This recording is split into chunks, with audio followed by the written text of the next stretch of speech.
Last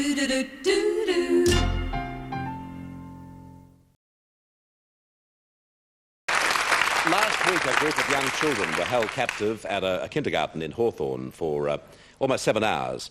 And when it was all over, 4 bewildered kids were taken to hospital, not only suffering from petrol burns, but also from the sheer emotional trauma of their experience. And helping them cope through their ordeal is a psychotherapist, Ruth Wraith, from the Royal Children's Hospital in Melbourne, who has been with the children from that day last Tuesday until almost literally today. Please welcome Ruth Wraith.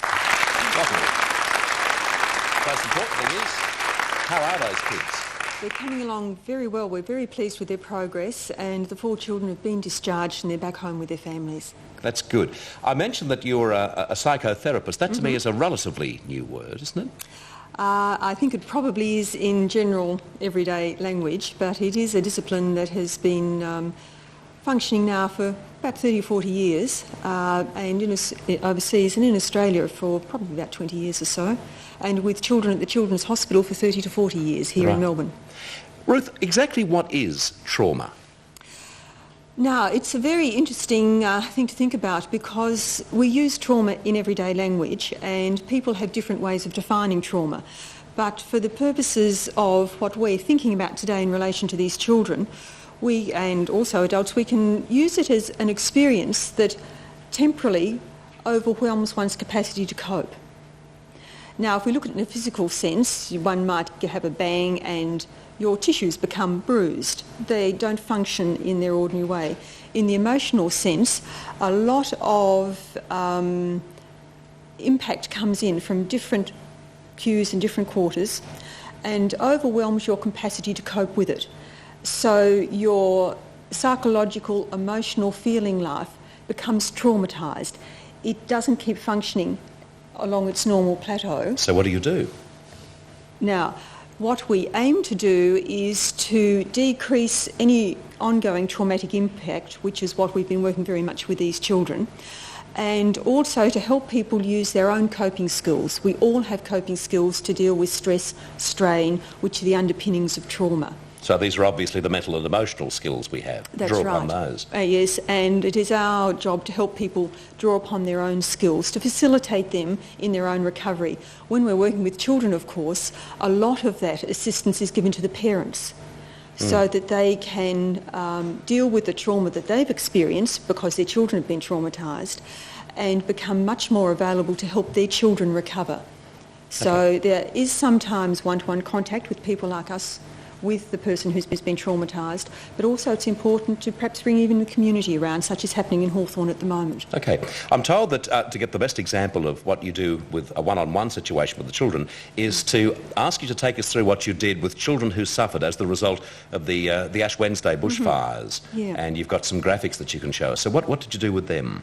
Right. Now, I'd like to come back to what I was talking about with the community. First of all, to help the community come back to normal functioning, to deal with the way that the individuals and the different groups in the community have been traumatised, to help the families get back into using their own coping skills and dealing with the issues in their own particular ways. For some families, for some children, they needed a little extra.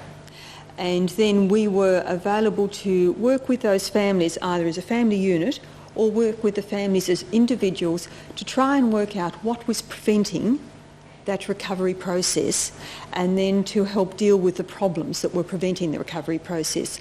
Now, with children, the very important medium, of course, is through play. There's play in the everyday sense at kindy, at home, and there's specific therapeutic play, which is where I come in a treatment modality. There are also paintings, and that's an important medium for children to be able to express themselves and for us to be able to understand what's going on in their minds. Okay, we've got some examples here. Let's have a look and you can tell us what they mean. Now, these were done by kids as part of the aftermath of the Ash Wednesday bushfires here in Victoria. Right. Okay. So what does that mean? Now, this painting we have here was done by a little fellow of 4 years old, similar age to the kindergarten children, who'd actually escaped with his families through the flames. And his description of this painting is trying to get through the flames. Now, what he's describing, of course, there is a world of chaos, a loss of any form. There's no identifiable background, scenery, structure, car. It's just overwhelming chaos whirling around him. And that was his experience. That's what he's feeling. That's what he's feeling. Okay, another one. This is a painting done by a little girl, also around about 4 years of age, whose family home had been burnt down in the fires, and they're in the process of rebuilding a new home. And her comment was, but this house is going to burn down too, because our houses always burn down. And this little girl at the age of 4 was in a frame of thinking that her world was never going to be safe again, that the good, important things were always going to be lost. So we had to do quite a lot of work with her. Ruth, something that went through my mind, I'm sure through the minds of most people who saw what happened last week in that area, the Hawthorn kindergarten, I know it very well. And just, it's a delightful kindergarten. It's a wonderfully run kindergarten with very kind and caring people there. Then all of a sudden their lives are interrupted in this dreadful manner. With the kids, are you honest with them? I mean, there's a lovely little girl that we saw on the news services, actually on this program too, Melanie, I think her name was, when her dad had her in his arms and the reporter said, you know, what happened? And she said, a nasty man, whatever. And she was obviously traumatised. When you treat that little girl, if indeed she required treatment, do you admit to what's happened, or do you have to listen to them firstly and then tell them as much as you believe they should know, or is it best to be honest in a situation like that? Yeah, well, I think you've actually touched on the major points that all contribute to helping a child recover. The first and most important thing is to find out what the child understands of their own experience and what it is they don't understand, so that you can help them get a clear picture of what happened. Otherwise, they'll fill in the gaps in their information with their own worries and their own stopgaps, and they may come out with a story that is much more terrifying than the actual reality. So it's very important to understand what the child does or doesn't know, and then help them fill the gaps according to what really happened. And then when they know what's really happened, they can then ask questions to the adults about what's worrying them. That's right, to fill in and what's happened, and then they can get a real sense of what happened to them, why it happened. They can ask the questions that will give the real answers that will allow them to get on the process of recovery. If we don't give them the real answers, I mean, you don't have to embellish it with all the gory details, but the basic facts of the matter, if we don't give them that, they're on very slippery ground in terms of trying to recover.